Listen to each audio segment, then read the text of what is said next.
Good afternoon, all. Welcome back to another fascinating webinar from Corefactors. So, as we all know, the webinar topic is Future of P2P Lending in India and how Finzy reduces the lead leakage by using Corefactors of product Teleduce.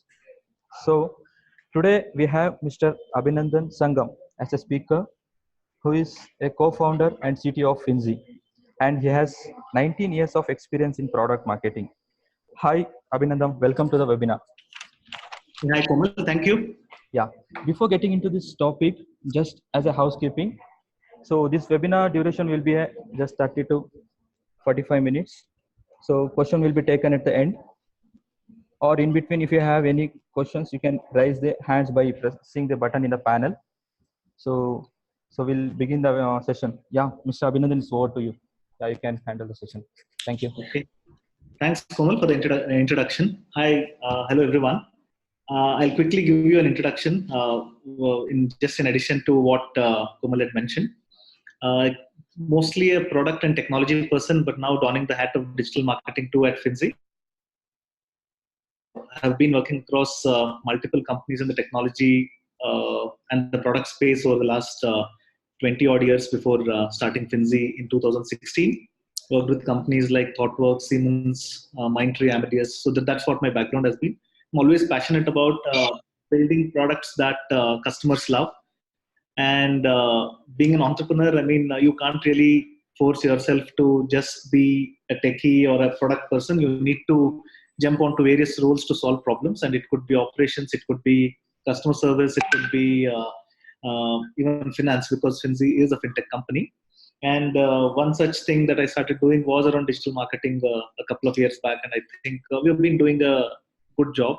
So in this presentation, I'll try and divide it into two aspects. One is around the financial technology aspects of what is Finzy all about and what is this P2P lending. What is the landscape, what is the future of it, and what our journey has been, and why we were able to raise to a leadership position in such a short span of time. So that's one of the aspects that I'll be talking. And towards the later half, I'll touch quickly upon what are the different growth hacks, the marketing initiatives, the lead management aspects, harnessing the partner ecosystem as a startup. It's very important that we have been doing, and how it is helping us out. What are some of the lessons that we have learned? So probably they will act as some of the tips for some of you guys. And then quickly we will have, we'll be happy to socialize with you and take some questions. In case if you want to know anything in the middle, if you want to stop me or make it a little more interactive, do let me or Komal know about it, and we'll tweak accordingly. So with that, I'll get started. So the topic, what we'll start with is around peer-to-peer lending. And as the name says, this is a C2C business. There are customers on both sides. P2P platforms like Finzy act as an intermediary between lenders and borrowers, lenders or investors and borrowers. In simple terms, you can call it as a Uber kind of a model where you connect drivers and borrowers. Finzy doesn't invest its own money or doesn't lend through its own money. It's a regulated entity from RBI. It's an NBFC. So what we do is we are obsessed to get best of the borrowers onto the platform, doing a thorough check and ensuring that these are the guys who will pay back or girls who will pay back the money. And once they are brought onto the platform, there are lenders who come onto the platform, people like you, me, whoever, individuals, and they go ahead and invest in these people. And that whole concept is called as peer-to-peer lending. This is relatively new in the Indian market. It's been there for the last 4 or 5 years. Globally, it's been there for more than a decade now. But India needs India-specific hacks, India-specific tweaks. For instance, what Ola has been able to do, whether it's a Prime Play with a TV inside it. So those kind of hacks are needed. It's not something that has worked elsewhere and will work for India. India is a different beast altogether. And to understand the Indian consumer, to understand the Indian finance mentality, diversity, we've been able to do some of these things, and we'll talk about that in the journey. Some of the broad aspects that we'll cover is why should it be considered as a new asset class for lenders? How big can this new segment be in India? What do the regulations say? And who is Finzy? Why Finzy? And the last one is, regardless whether it's Finzy or somebody else, when you are deciding to invest in this new alternate asset class, what are the aspects that you need to keep in mind uh, when you go ahead and start investing? So broadly, this is what we will cover in the first half of this talk. Typically, if you look at, there are various asset class for investment. I'm assuming a lot of you are from the financial crowd, so you understand what has come up on the screen. It talks about what are these asset class that are available for us in India. Savings account that gives around 5 to 6% today. Gold that's been giving at return on investment of around 7.5%. FDs somewhere between 7 to 8%. Again, a lot of conditions apply over there. Government bonds, debt mutual fund gives around give around 10.5. Equity mutual funds goes up to 11 to 12%. And P2P, at least since what we have been doing is the returns are on an average of around 16%. There are other players in the competition who talk about 24%, 26%, but you need to be aware that, I mean, if something is too good, then you need to watch out for that. How is it going to be possible to get a returns of around 24, 26%? That means people who are taking loans are willing to pay that much of interest. Are they really the right people? So you need to have a right balance between good returns and good set of people. And that is where we have positioned ourselves at 16. And we will talk about more on that in the coming slides.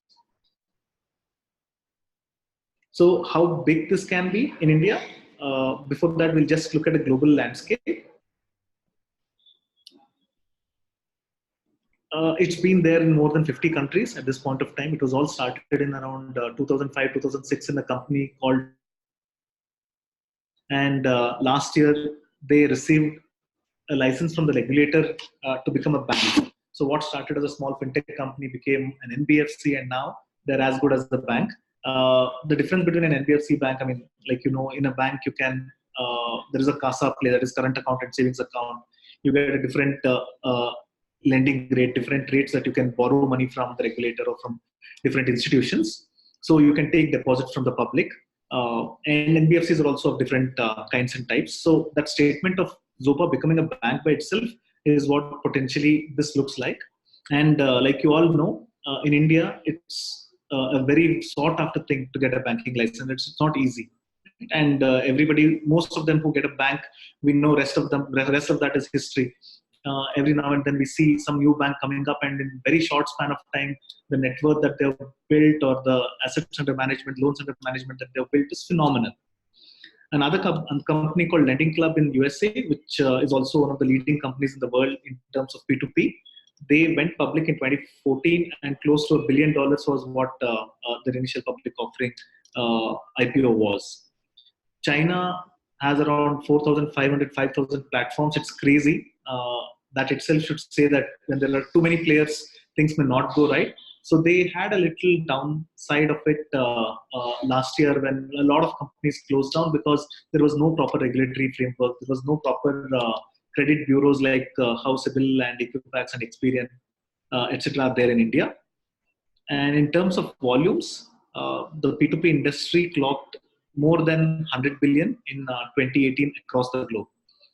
So Zopa, Lending Club, Prosper, Lufax, these are some of the companies that are doing very well across the globe. Now coming to the India opportunity, this personal loan, peer-to-peer caters to only personal loans, right?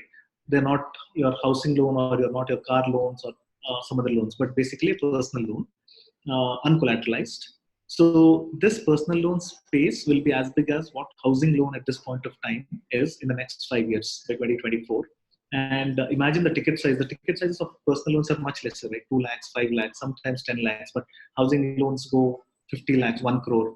So although there are big ticket sizes, but the volume, the number of people taking personal loan will explode, will increase because of the discretionary spending, because of the demographic dividend that India has, the population, the aspirational lifestyle, the millennials, etc. So we see an explosion in the personal loan space. And P2P stands to be a good beneficiary of this when done correctly. And a report from PricewaterhouseCoopers says that in the next 3 years, the P2P lending in India itself will be around 25,000 crores. And our analysis, our research pegs this a lot higher by 2025, which is another 5-6 years. Just the peer-to-peer industry, lending industry, will be around 1 lakh crores. So that's what it is going to be. And why is it? Why is it so powerful, or why is it? Why does it have such a high potential? It is because this P2P solves two problems, right? At a bank, you can either go and take a loan, or you can go and deposit money and get returns in deposits. But here, you can either lend, or you can borrow, or you can do both. So that is one of the advantages. And there is no skimming that happens in most of the companies.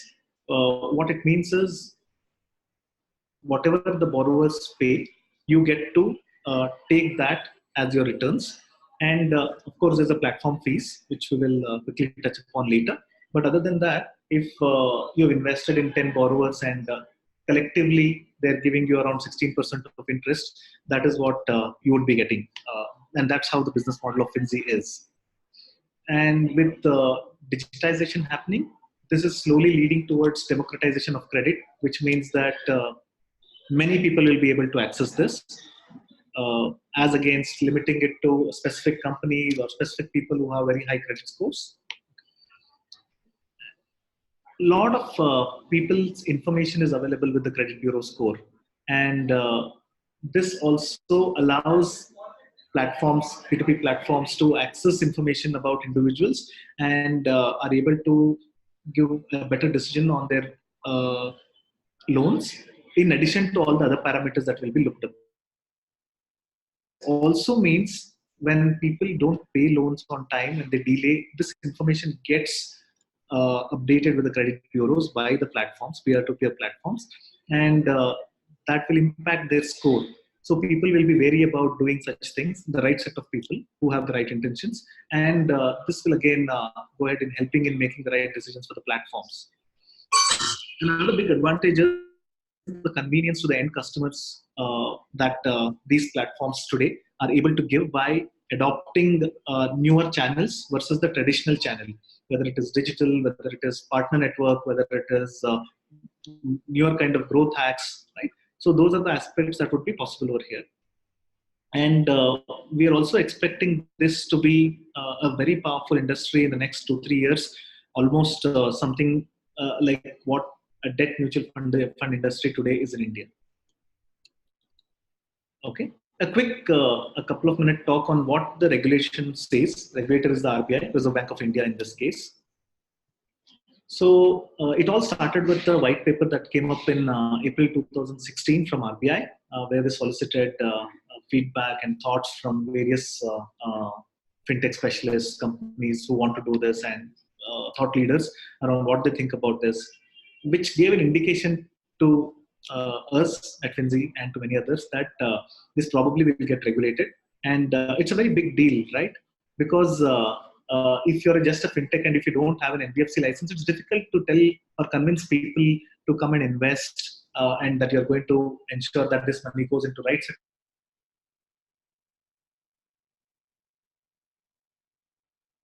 of people. So, but when there is a regulator that comes in and say that, hey, I've regulated and these are the people who have an NBFC license, I think a lot of trust gets built in. The periodic audits, the strict guidelines, all those things will have to be told by platforms to ensure that they get a license and then they don't lose a license. So finally, master directions, that is regulation, happened on 4th of October in 2017. Now it is mandatory for companies to have an NBFC P2P license if they want to operate in this space. There are also very stringent IT compliance guidelines around data, around info security, privacy, etc. Section A means that whatever is applicable for large banks and large companies, the same thing is applicable for the P2P companies too. So you need to ensure that the right investments are made in the cyber security, info security, technology, data storage, all those aspects. The regulation also says that an investor can invest to a maximum of 10 lakh rupees. This is again, RBI wants to protect investors' investments in the initial stages. We do hope that sometime soon this limit will be enhanced, because that is when a lot of HNIs and all those people will find it interesting instead of capping it at 10 lakhs. These are some of the good things what RBI has done, keeping all those things in mind and to avoid China like a situation. And the regulation also says that a maximum amount a single borrower can borrow from an investor is capped at 50,000. It doesn't mean that if you're investing 10 lakh rupees, a borrower needs 10 lakh rupees, he can get all of the 10 lakh rupees. So they say that the maximum that one can get from you, investor to invest in a single borrower, is 50,000 rupees. So this in a way creates some form of diversification, but at Finzy we have gone ahead and created a much advanced way of diversification to safeguard investors' investments and also to help borrowers' loan get filled faster. And all of these transactions get routed through escrow account. So when you invest through Finzy, we don't get those money into our account. It gets into an escrow account, and we will be able to instruct that escrow account where this investments need to go through, which is based on your inputs. A quick talk on what is Finzy. It's a digital lending platform registered with RBI, as I spoke, as an NBFC P2P. We connect borrowers with qualified borrowers with investors, borrowers who are looking for loans, and investors who are looking for a new asset class to invest to get higher returns that are risk optimized. Our vision is to change the way India borrows and India invests. By doing various things, we have been able to create a very powerful new asset class that gives you close to 2.5 to 3 times of what you could get on FDs. And at the same time, diversification allows that your money doesn't go into a single person, but goes into multiple people. We also follow something called as Finzy approach. This is a mix of technology, product marketing, and all those aspects.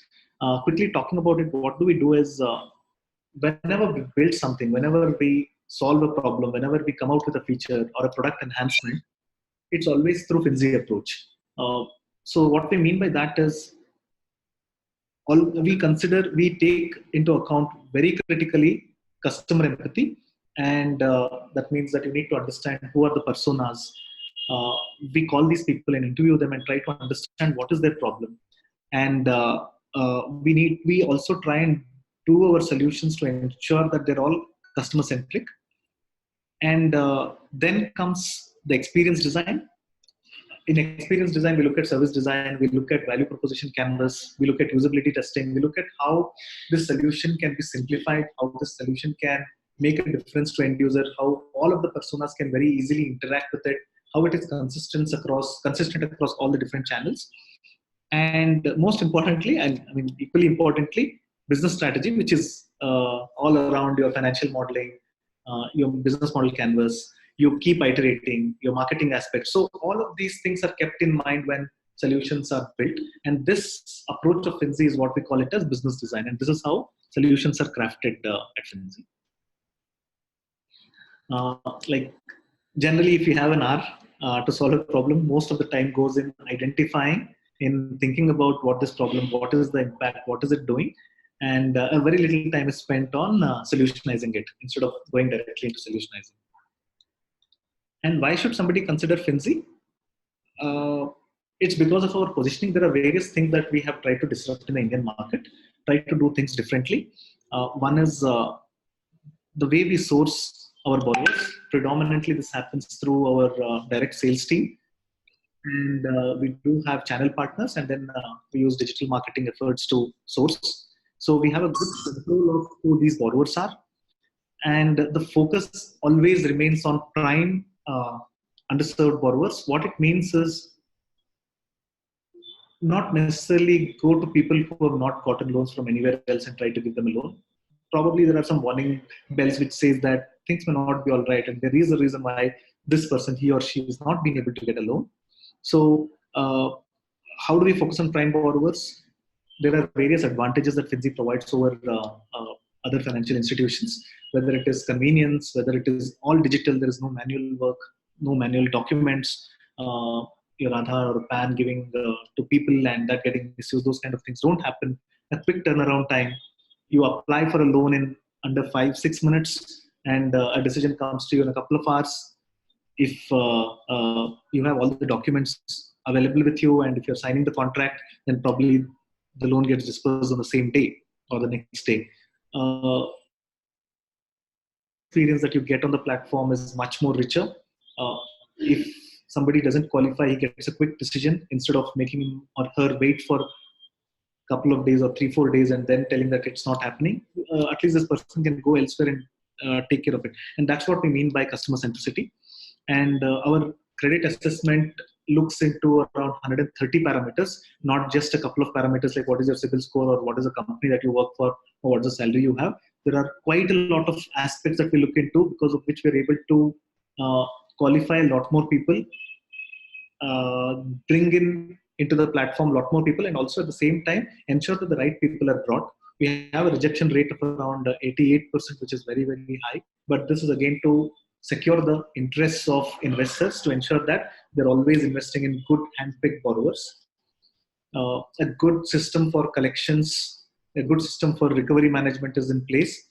This is something that has led to an unprecedented history or a record that we have created in our 20 known as the company with lowest NPAs. We just have 2 cases out of thousands of customers that have delayed beyond 90 days. Because of escrow account, your transactions are safe and secure.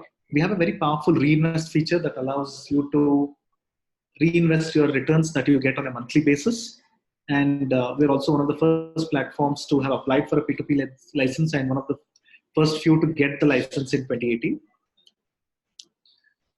This is the core team, the founding team that comes from diverse set of industries, diverse set of skill sets, and with good track record, ability to build this, and we've been well funded.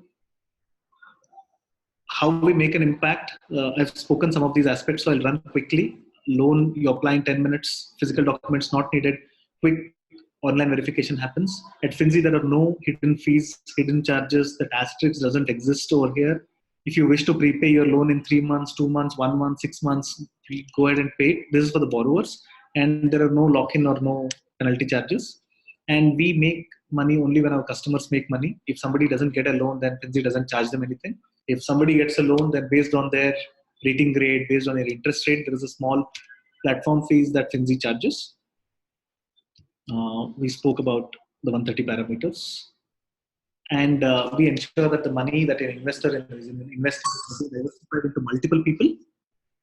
And on an average, we see that somebody's investment, if somebody is invested ₹1,00,000, it goes at least into 8 different loans. So you're not exposed to a higher investment. We have investors who have invested in close to 438 loans, which is crazy. Invest with the click of a button via Finzy Pro. Finzy Pro is a feature where you don't have to screen all the borrowers. It helps you in bringing quickly a set of borrowers, and you can see them and go ahead and invest. Or if you wish to invest manually, you have that option available too. We spoke about the reinvest option.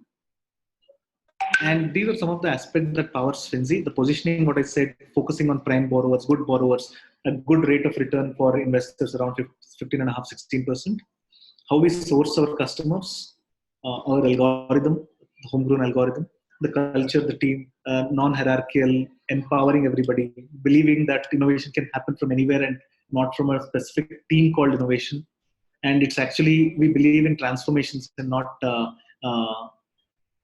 tech transformation or digital transformation. The real key is transformation. Embrace that, and that's what we've been trying to do. We believe in leveraging a lot of startup ecosystems. Our partnership with Corefactors is one such example, where they have a lot of capabilities, and it's not really a right thing for us to go ahead and start building all those capabilities. Once we establish trust, and once we see that there's a lot of value a partner brings in, we start working closely, and then we grow together.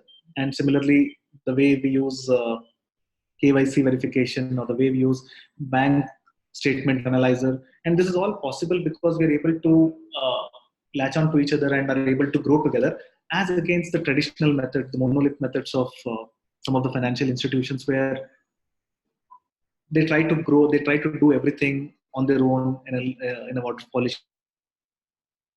The tech platform that we have built is something that is helping us scale rapidly. the way we are able to harness the digital marketing ecosystem, the customer relationship management, the way we handle leads, the way we look at growth hacks is something that is helping us to leap forward. And like we had discussed in the business design approach, the focus on service design is something that powers us at Finzy. Now, this is again, I think, enough of Finzy. Talking about if you find P2P interesting, and if you say that, hey, I think there is something in it, and I would like to explore a little more on this, then these are some of the things that you should definitely look into. Whichever platform you invest in, you need to ensure that it is registered with RBI as an NBFC, so that it's not a fly-by-night operator. You need to see what kind of people, borrowers are. I mean, is this platform offering loans to? Are they prime customers? Are they subprime customers? So yes, good returns are better. I mean, it's good, but there should be a balance between risk and returns. So that is where you need to be cautious of. Uh, how does the verification process handled by this platform for borrowers is another important aspect. Is it digitally done? Is it manually done? The documents are collected manually. Where does it stay? Today, it's all available. You can talk to platforms. You can go to that company, sit with them, understand, take a demo, look at their website, check with RBI, do a lot of stuff. Rejection rate of borrowers is also a good indicator, because you get to know that platform is really doing the heavy lifting in ensuring good, better borrowers are brought.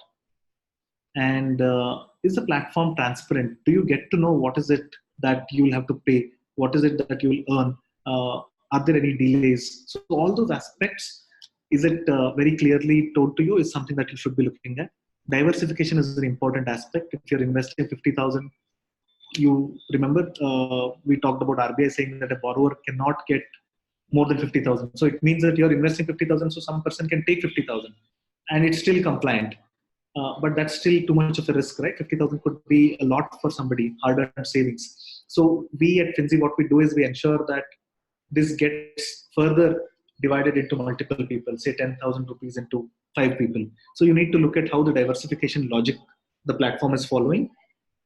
You should be able to access the portfolio performance. You should be able to get a clear indication of what is going well, what is going not so correct. What is the platform's mechanism to collect money? How is it automated? If there is a delay, how does the platform work? What are the legal arrangements that is in place? So these are some of the important aspects. And of course, the credentials of who are the people behind this. What is the kind of company? What are the kind of employees that they have? What kind of awards they've won? What news they've made? These are the things that will help you in picking the right platform. This is a quick snippet of the Finzy family and their families. So these are the aspects that I wanted to quickly talk in the first part of this presentation. Now, for the second part, I don't have a deck, but I'll quickly walk you through some of our experiences in how did we go about the growth hacks, what was our approach towards digital marketing, how did we look at Corefactors as a platform, how did we use the lead management part. So we realized that when scaling happens, right, the direct sales team cannot reach across India, whether it is for borrowers or whether it's customers, because it's a C or lenders, it's a C2C business. So we have to leverage digital channels, we have to leverage partner networks. So that is when we started looking at multiple partners, multiple platforms. And we said that Facebook could be a good source for us to tell our story, for us to reach out to a lot of people on what this is all about, what is P2P, and how one can try it out. And then if they find that their returns are way higher than what their other investments are getting, then probably go ahead and invest more. That is when the digital channels started helping us out. Again, Facebook, Google, Instagram. Then there are certain other medias that you can reach out to people, emailer marketing, sometimes radio. So in the initial stages, the volumes were low, right? But soon we started realizing that there were a lot of inbound calls, there were a lot of emails coming who started asking us, saying that call us back, write to us, explain to us more. So then we realized that this is the time we need to invest in the right CRM. We need to invest in automating a lot of stuff, because our Finzy business design, the approach says that solve a problem when it is really critical and ensure that it's customer centric and you're solving it for the right reasons and not just for the sake of doing things or sake of solving it. And this is when we evaluated a couple of lead management software. And in the process, I mean, we learned a big lesson, which is if a company is a lead management company is very big, that doesn't mean that it is the best. If they have best set of clientele, that doesn't mean that it is the best thing. Uh, with that is, I also realized that when we integrated with these other lead management platforms, we started realizing that a lot of leads were getting leaked, and we would get 1,000 leads from Facebook in a day, and we would see that only 750 were captured in the software. It was taking us a lot more time to analyze where is this leak happening, what is going wrong. In some cases there were duplication, in some cases they were partially captured. So that is where we realized that we need a partner who is responsive, who has basic aspects in place, customize the product to your requirements. And that is where we met Sharmila and Corefactors. And one of the reason we started growing with them and started uh,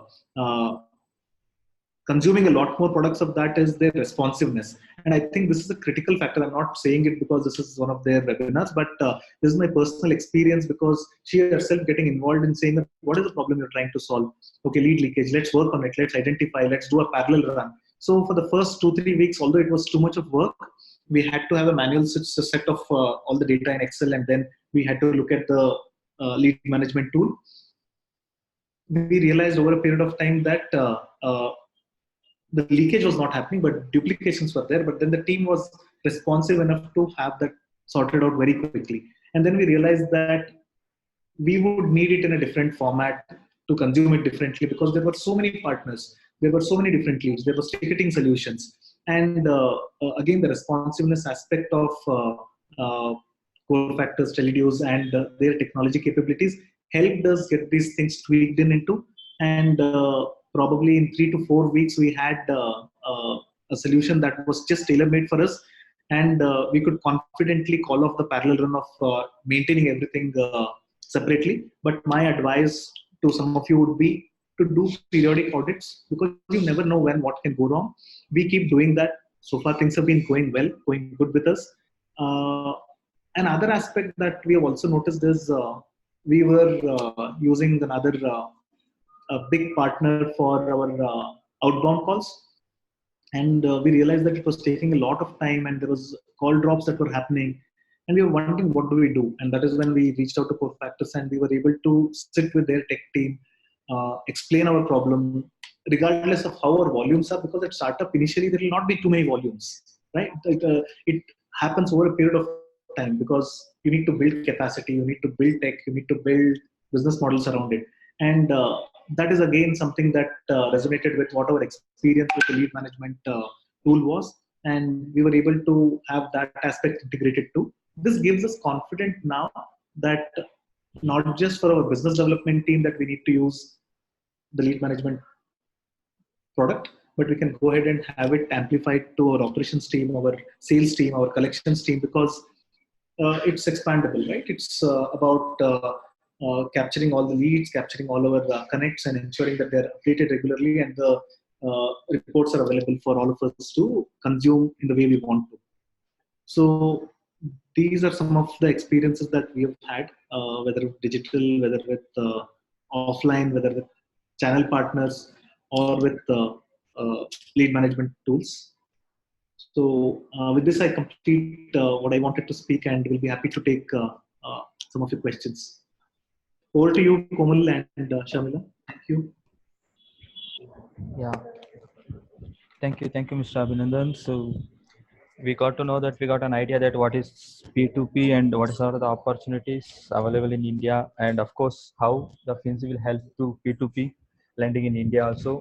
And thank you so much for that you have said about Cofactors product Teleduce, how it will helpful for your business in the same way. So let's thank you for that, and we'll go for the question and answer. So friends, if you have any questions, so you can raise your hands over there, and I can unmute. You can ask directly, or else you can type your questions there in a panel which they have given in the option of chat. So kindly ask your questions.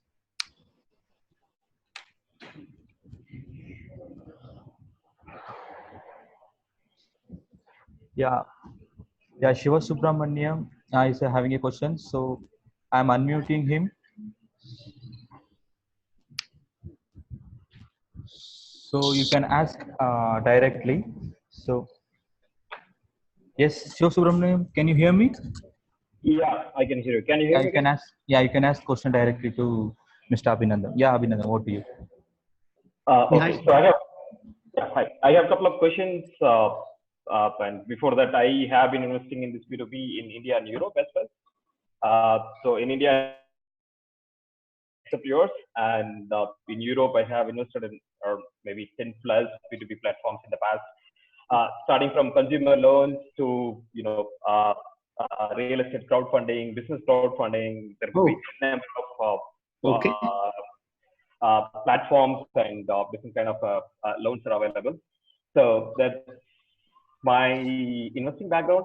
So I just want to know a few things. So how do you do your debt collection? So do you what happens if lender defaults his payment? So when do you report?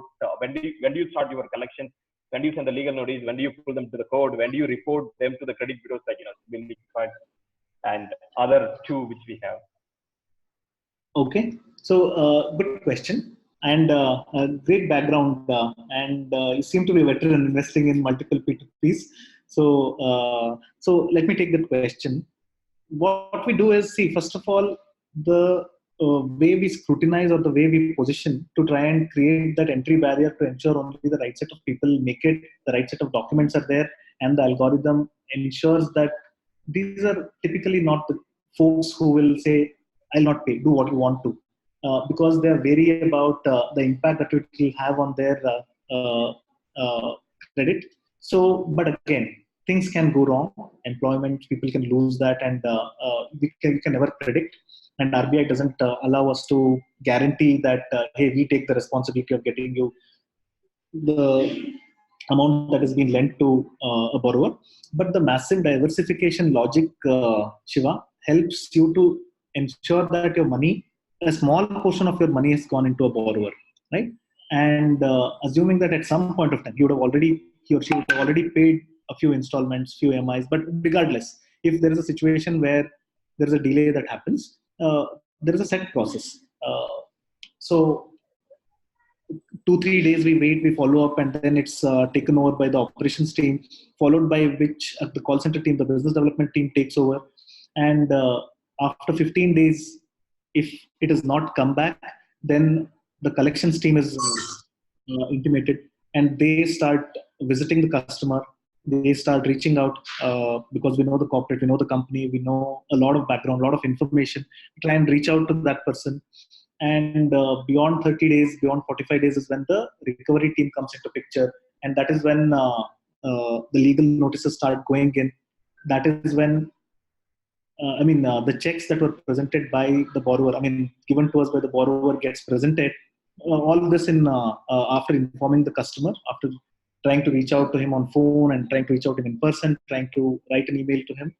And beyond that, every month we are required to display this on our platform. So if you go to Finzy, there is a at the bottom there is a section where you'll be able to see portfolio performance, and you will get to know how many customers are in which bracket. Are they in the 0 to 30? Are they in 30 to 60, or 60 to 90, and 90 and above?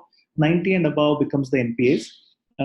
Doesn't mean that we'll never be able to get, but we try our best to do whatever possible, partner with agencies which are specialized in this to get this back. There is legal recourse that happens. So of whatever thousands of cases that we have done, we have had two situations where it has gone into this bracket. Uh, and there are few which are obviously in the first bracket and second bracket and third bracket. And collection, it's the nature of the job, and the collection keeps working and tries to bring this back. But the crux of the matter is, because your exposure is only a small part in that, because you've created, let's say, 50,000 rupees portfolio, and you have invested 10,000 rupees in a person, and probably 4 or 5 installments have come in. Your overall return on investments, because it is handpicked borrowers, it's still not too low. So this is, I hope it answers your question to some extent. Yes. So the precise question is: do you report to the credit bureaus as well, Yes, yes. As I mean, one of the important criteria of being an NBFC is we need to absolutely report to all of the four credit bureaus. So that happens on a regular basis. That is the only way which we will be able to get information about all, and we would want everybody else to know about their history too. Okay. So my second question is about two different things. So I heard that you have this auto invest feature, so which is Yes. great because the user doesn't need to go and put 1,000 rupees for each and every lender. So the system should take care of based on the risk capacity and return expectations of the investor.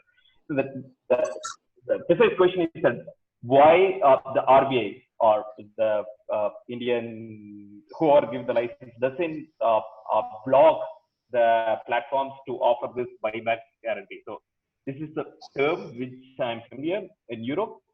So the platform will guarantee that if the borrower is not paying the installment after 60 days, then the platform will buy that and they will return the remaining principal. So No, could I you mean, why the Indian government, the RBI, is not allowing the platforms to do that? Because it will add an additional uh, security for the investors. Because return of principal is more important than return on principal. correct, correct. So, see, first of all, there is no credit insurance in India. It's not allowed. Okay. And like I said, we don't invest through our books. We are just a platform. So, we are facilitating this. And we expect our investors to understand that there is some amount of risk involved in this. Very similar to, let's say, a stock market where SEBI is the regulator, like RBI is the regulator in our case. You have invested in some stocks, and for some reason, if it goes down and you lose most of your wealth, you can't really go and cry in front of the SEBI saying that, hey, this is what happened and I need the money back. And you don't pay back also if the stock takes off and grows multifold. Similarly, over here, we are in the business of, we need to ensure there's a lot of our skin in the game. If there are more NPAs and more defaults, then how will investors believe on, how will investors come and invest on the platform? So we need to always be on the top to ensure that the best borrowers are brought on the platform, best technologies are used, best escrow mechanisms are used to ensure that these delays and NPAs are in good amount of control. Now, coming to RBI's aspect where you're saying that why are they not allowing you to guarantee? I mean, where will we pay from? We don't skim. If a customer is taking a loan for 1 lakh rupees and let's say his credit rating is very good and it's around 11.99% interest rate that he has to pay, Finzy charges only 1% to this grade. Okay, it's a A1 or A2 grade, which means 1,000 rupees goes to Finzy and 99,000 rupees goes to the customer. And this 1 lakh rupees has been invested, let's say, by 10 different investors, and Shiva is one of them, and he has invested 10,000 in this person. So, at any point of time, when there is a delay that happens, how can we guarantee or how can we pay back? Because we're just facilitating this whole thing. If there was a credit protection or a credit insurance that was guaranteed, then we could have explored that. We could have figured out and created a kitty, and we could have done that. But the regulator decided that, saying that there could be Ponzi schemes, people or tempt people saying that don't worry, your money is taken care, we will ensure, we will give it back if nobody gives back. And later, if something goes wrong, there is no money available with the platform. And I mean, things can go seriously wrong, right? So those are the things that needs to be kept in mind. And probably that's why the regulators say that platforms, please stay back from promising your customers that you will guarantee the returns if something goes wrong, because that is not allowed. And in the regulation, we do not permit that to happen. Okay, I think this was, I had this question for a long time, and thanks for your answer. And I have two more very small questions. So, do you have a secondary market where if I wanted to liquidate my entire investment? Not yet. We are coming out on. It's in the roadmap. It's a very good question, Shiva. In fact, you asked quite a lot of questions. I'm sure a lot of other people are benefiting from this too. So we are working on that. It will take us some time. Don't have timelines on that. But again, it has to be in volumes, right? Happens. Very recently, we opened up the markets of Chennai, Hyderabad, Mumbai, Delhi, etc. Otherwise, we are focused extensively on the Bangalore market. But we will, I mean, if you can reach out to us offline, I will be able to share some of the insights on that. What kind of things are we developing and when some of those things would be available? Yeah, thanks. And another question is that do you have something like, let's say, if I want to invest in this fixed maturity plan, either it could be debt mutual fund or it could be anything. So can I consider this as an alternative? So what I want is, so let's say I would like to invest 10 lakhs, which is capped by RBA, and I want to have a regular monthly income. So I don't want to reinvest. I wanted to reinvest only my principal, but I wanted to take the interest component. Assume that I have like 60-year-old pensioner and who wants to have this kind of a regular fixed monthly income. Yeah, got it. That's available. The powerful feature, the landmark feature, in fact, it is probably the only platform that offers today is the Reinvest Pro feature that allows you to, with various combinations, you can either reinvest your interest, you can reinvest your principal, you can reinvest the prepayments that you've got, combination of this or nothing. So all those aspects are available, and you can decide on how to ensure that the regular returns keep happening by deciding on these combinations. Okay, my last question. So I am not sure whether you are the right person to answer this. So what would be the tax implication? So let's say if I assume that if I invest 1 lakh rupees and if I have lost 50,000 rupees because of NPA this year, and can I offset like investing in stocks or mutual funds during my tax return? That's number one. Number two, what would be the tax? Is it like short-term gain or long-term gain, or is it like a regular income? I will probably connect you with my finance person who can help you out. But at the outset, the tax implications are like any other thing, right? Right now, there is no tax benefit that you're getting. You will be paying taxes for the interest income that you've had. So there is no specific guidelines that are carved out for this. I am assuming that it will be very similar to what happens with your fixed deposits or with your other investments, where you incur a loss or where you incur a profit. Whatever 10%, 20%, 30% bracket that you are in, and you will be taxable in that bracket for the interest that you have earned. But probably specifically to a little more on this, I will have you connected with our finance specialist, and they will be able to explain it case by case in depth. Sure. Thank you very much. Thanks for answering all of my questions. You're welcome, Shiva. Any other questions? Yes, yeah. One more question from Ms. Lavita P. It seems like, what is the amount of tax on profit from government? So I kind of touched on this. Only the interest that you earn on this is taxable, and whatever bracket you fall under, right? Based on your income, the overall income that you get, that's the amount. It could be 10%. It could be, if you are not earning anything else, then your income from this interest is, let's say, 1 lakh rupees. Then there is no tax implication on that. We've also seen a lot of our customers have this investments made in their spouse or parents' name. So, legal framework. yeah. Hi friends, is there any questions to ask?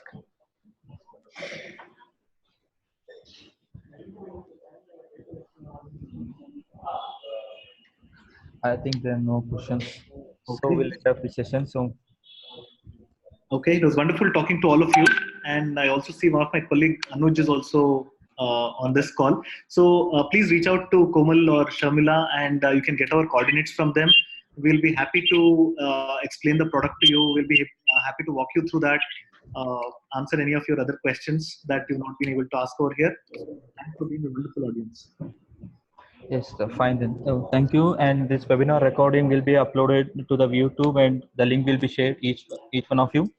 And thank you for your time, and thank you for joining here. And sure, we will be get back to another interesting webinar topic, and we will let you know shortly. Thank you. Yeah, thank you, Mr. Abhinandan. Thank you for your time.